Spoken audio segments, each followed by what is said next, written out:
மாண்புமிகு பேரவைத் தலைவர் அவர்களே, வேளாண் நிதி அறிக்கை தயாரிப்பது தொடர்பாக மாண்புமிகு தமிழ்நாடு முதலமைச்சர் அவர்களின் வழிகாட்டுதலின்படி கடந்த 4 ஆண்டுகளும் நடத்தியது போலவே இந்த ஆண்டும் மாநிலம் முழுவதும் கருத்து கேட்பு கூட்டங்கள் நடத்தப்பட்டன.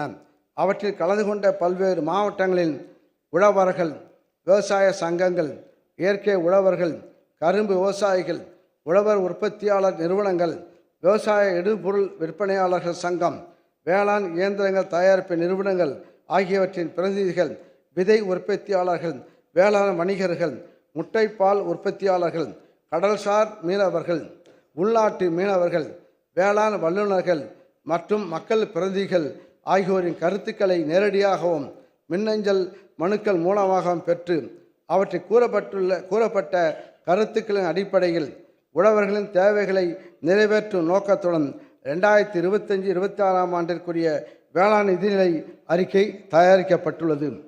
இந்த வேளாண் நிதி அறிக்கையில் உழவர்களின் தேவைகளை நிறைவேற்றும் புதிய திட்டங்கள் வடிவமைக்கப்பட்டு உழவர் நலம் மேம்படும் வகையில் செயல்படுத்தப்பட உள்ளன. இந்த நிதி அறிக்கை வேளாண் பெருமக்கள் மிடுக்காக நடைபோட்டு மகிழ்ச்சி அடையும் விதமாக புது பொலிவுடன் சிறப்பான திட்டங்களுடன் வடிவமைக்கப்பட்டுள்ளது என்பதை பெருமையுடன் தெரிவித்துக் கொள்கின்றேன். வேளாண்மை துறை முதலமைச்சரின் உழவு நல சேவை மையங்கள். தமிழ்நாட்டில் ஆண்டுதோறும் 4000 வேளாண் பட்டதாரிகளும் 600க்கு மேற்பட்ட வேளாண் பட்டயதாரர்களும் வேளாண் கல்வியை நிறைவு செய்கின்றனர். இவர்களின் படிப்பறிவும் தொழில்நுட்ப திறனும் உழவர்களுக்கு உதவியாக இருந்து வேளாண்மை செழித்திட உதவிடும் வகையில் 1000 முதலமைச்சரின் உழவர் நல சேவை மையங்கள் அமைக்கப்படும். எப்படி மக்கள் முதல்வர் மருந்தகமோ அதே போல் முதல்வர் மருந்தகமோ அதே போல் இத்திட்டத்தில் ரூபாய் 10 லட்சம் முதல் ரூபாய் 20 லட்சம் மதிப்பிலான இம்மையங்கள் அமைத்திட 30% மானியமாக ரூபாய் 3 லட்சம் முதல் 6 லட்சம் வரை வழங்கப்படும்.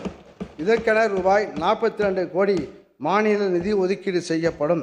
இம்மையங்களில் உழவர்களுக்கு தேவையான விதைகள், உரங்கள் உள்ளிட்ட இடுபொருட்கள் விற்பனை செய்யப்படுவதோடு வேளாண் உற்பத்தியை பெருக்கவும் பயிர்களில் ஏற்படும் பூச்சி நோய் மேலாண்மைக்கு தேவையான ஆலோசனைகள் வழங்கப்படும். அத்துடன் நவீன தொழில்நுட்பங்கள், வேளாண் விளைபொருட்களை மதிப்பு கூட்டுதல் குறித்த ஆலோசனைகளும் வழங்கப்படும். பயிர் சாகுபடி பரப்பினை அதிகரித்து உணவு தானிய உற்பத்தியினை உயர்த்திட சிறப்பு தொகுப்பு திட்டம்.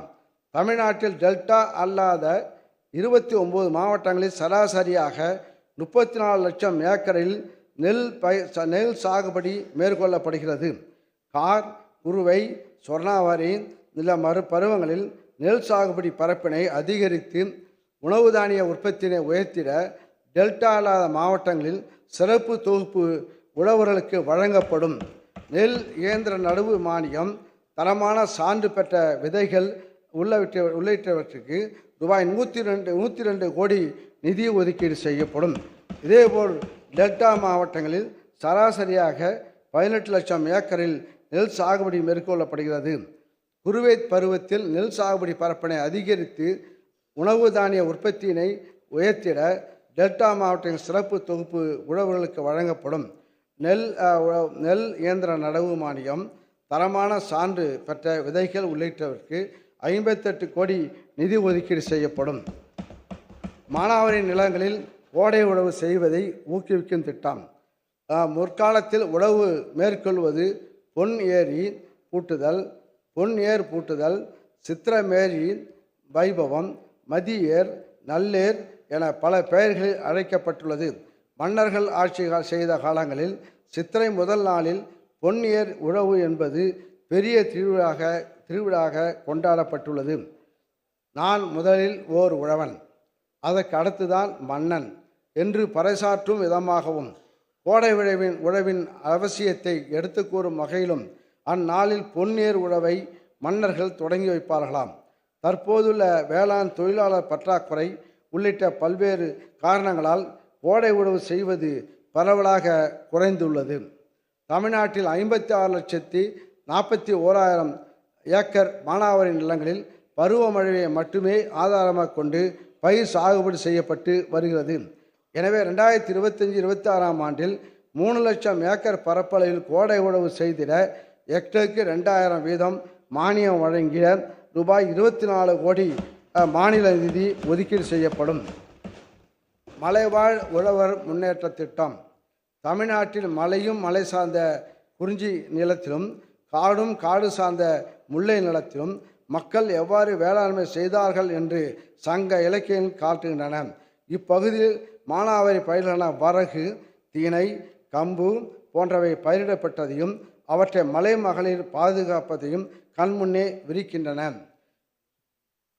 குருவி ஒப்பியும் கிளி கடிந்தும் குன்றத்து சென்று வைகி அருவி ஆடியும் சுனை குடைந்தும் என்ற வரியில் குறிஞ்சி நிலத்தில் வாழ்ந்த பெண்கள் திணை புனங்களில் குருவிகளை ஓட்டியும் கிளிகளை விரட்டியும் பயிரினை காத்தும் தொழிலை மேற்கொண்டதை சிலப்பதிகாரம் எடுத்து கூறுகிறது.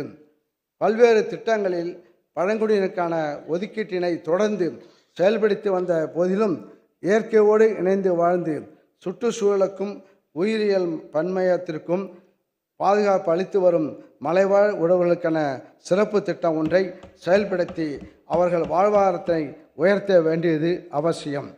2025-26 ஆண்டில் சுமார் 63,000 மலைவாழ் உழவர்கள் பயனடையும் வகையில் குறுதானிய சாகுபடி, இடுபொருட்கள் விநியோகம், காய்கறி பயிர்களின் பரப்பு விரிவாக்கம், வேளாண் இயந்திரங்கள் மதிப்பு கூட்டுதல், நுண்ணுயிர் பாசனம், ஒருங்கிணைந்த பண்ணையம் போன்றவற்றிற்கு மானியம் வழங்கிட ரூபாய் 22 கோடியே 80 லட்சம் ஒதுக்கீடு செய்யப்பட்டு மலைவாழ் உழவர் முன்னேற்ற திட்டம் செயல்படுத்தப்படும்.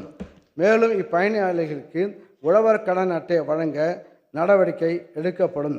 இத்திட்டம் திருவண்ணாமலை, கோயம்புத்தூர், நீலகிரி, வேலூர், திருப்பத்தூர், சேலம், விழுப்புரம், கள்ளக்குறிச்சி, நாமக்கல், திருச்சிராப்பள்ளி, திண்டுக்கல், தேனி, திருநெல்வேலி, கன்னியாகுமரி, தென்காசி, விருதுநகர், கிருஷ்ணகிரி, தருமபுரி, ஈரோடு, திருப்பூர் ஆகிய 20 மாவட்டங்களில் செயல்படுத்தப்படும்.